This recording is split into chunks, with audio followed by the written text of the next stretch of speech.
మీద పెట్టిన కేసు పోలీసులకు వాళ్ళు తీసిన విషయము ఇవన్నీ కనుక్కుంటాము. అయితే వారు ఒక ఆరోపణ ఏదైతే చేసిండ్రో ఆ ఆరోపణ సరైనది కాదు. అమిత్ షా గారు, కేంద్ర మంత్రి కిషన్ రెడ్డి గారు, బీజేపీ నాయకులు ఎన్నికల సందర్భంగా చిన్నపిల్లలతో ప్రచారం చేయించిందని ఫిర్యాదు చేసింది కాంగ్రెస్ పార్టీ ఉపాధ్యక్షుడు జి నిరంజన్. నేను అధ్యక్షుడిని, ఆయన ఉపాధ్యక్షుడు. ఆ రోజు ఎన్నికల ప్రచారంలో ఎన్నికల నియమావళిని ఉల్లంఘించి చిన్నపిల్లలను ఎన్నికల ప్రచారంలో వినియోగించిందని అమిత్ షా గారి మీద, కిషన్ రెడ్డి గారి మీద కేసులు కట్టండి అని ఫిర్యాదు చేసిందే కాంగ్రెస్ పార్టీ, నేను అధ్యక్షుడిగున్న పార్టీ. ఆ ఫిర్యాదు మీద ఎఫ్ఐఆర్ పోలీసులు చేసి ఆ ఎఫ్ఐఆర్ విచారణ సందర్భంగా ఛార్జ్షీట్లో అక్కడ కార్యక్రమాన్ని నిర్వహించిన నిర్వాహకుల మీద ఛార్జ్షీట్ వేసి అక్కడికి ముఖ్య అతిథులుగా వచ్చిన అమిత్ షా అండ్ కిషన్ రెడ్డి గారిని ఆ ఎఫ్ఐఆర్లో నుంచి పోలీస్ అధికారులు తొలగించడం జరిగింది.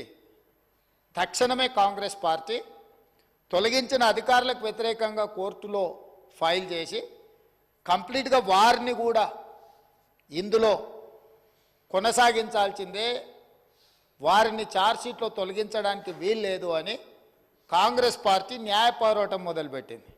కాబట్టి ఇక్కడ నరేంద్ర మోడీ గారు ఈ దేశానికి ప్రధానమంత్రి. నేను మళ్ళీ చెప్తున్నా, ఈ రాష్ట్రాల ముఖ్యమంత్రులకు ఈ దేశ ప్రధానమంత్రి పెద్దన్న లాంటి వాడు.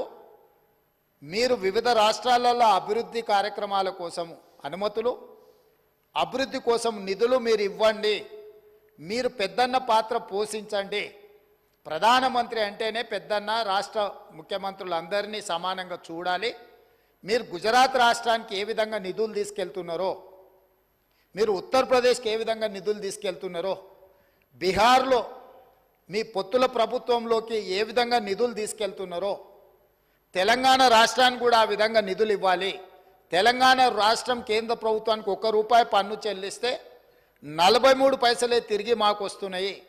అదే బీహార్ రాష్ట్రం నుంచి ₹1 పన్ను చెల్లిస్తే ₹7.26 తిరిగి బీహార్ రాష్ట్రానికి మీరు నిధులు విడుదల చేస్తున్నారు. ఉత్తరప్రదేశ్కు ₹6 పైచిలకు ₹1 ఉత్తరప్రదేశ్ కేంద్రానికి పన్నులు చెల్లిస్తే ₹6 పైగా ఉత్తరప్రదేశ్కు మీరు నిధులు ఇస్తున్నారు. కాబట్టి వివక్ష చూపించకుండా ఒక పెద్దన్న తరహా రాష్ట్రాలను సమన్వయం చేసుకొని అభివృద్ధి చేయడానికి సహకరించండి అని నేను ఎక్కడో చెవిలో రహస్యంగా చెప్పలేదు అధ్యక్ష.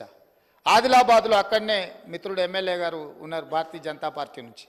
ఆదిలాబాద్లో అభివృద్ధి కార్యక్రమంలో భాగంగా ఈ దేశ ప్రధానమంత్రి వచ్చినప్పుడు తెలంగాణ రాష్ట్ర ముఖ్యమంత్రిగా నా బాధ్యతను నేను నెరవేర్చిన. ప్రజలు వారికి ప్రధానమంత్రి అవ్వడానికి తీర్పిచ్చిండ్రు. ప్రజలు నాకు తెలంగాణ రాష్ట్రానికి ముఖ్యమంత్రిగా అవ్వడానికి అవకాశం ఇచ్చిండ్రు.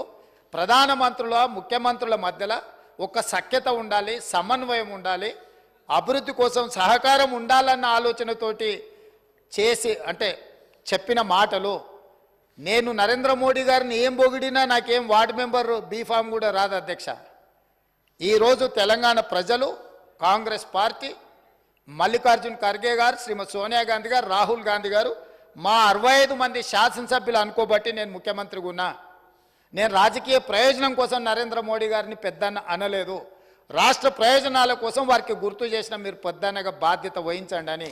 అందుకే మీ ద్వారా अकबर भाई आपको मैं ये गुजारिश कहना चाहता हूं, जो अमित शाह के खिलाफ, किशन रेड्डी के खिलाफ दरखास्त किया कांग्रेस पार्टी ने, हमारे उपाध्यक्ष जी निरंजन ने पुलिस स्टेशन में दरखास्त किए कि छोटे बच्चों को चुनाव में इस्तेमाल किए, उनके खिलाफ कार्रवाई शुरू करो बोल के हम लोग ने दरखास्त किए.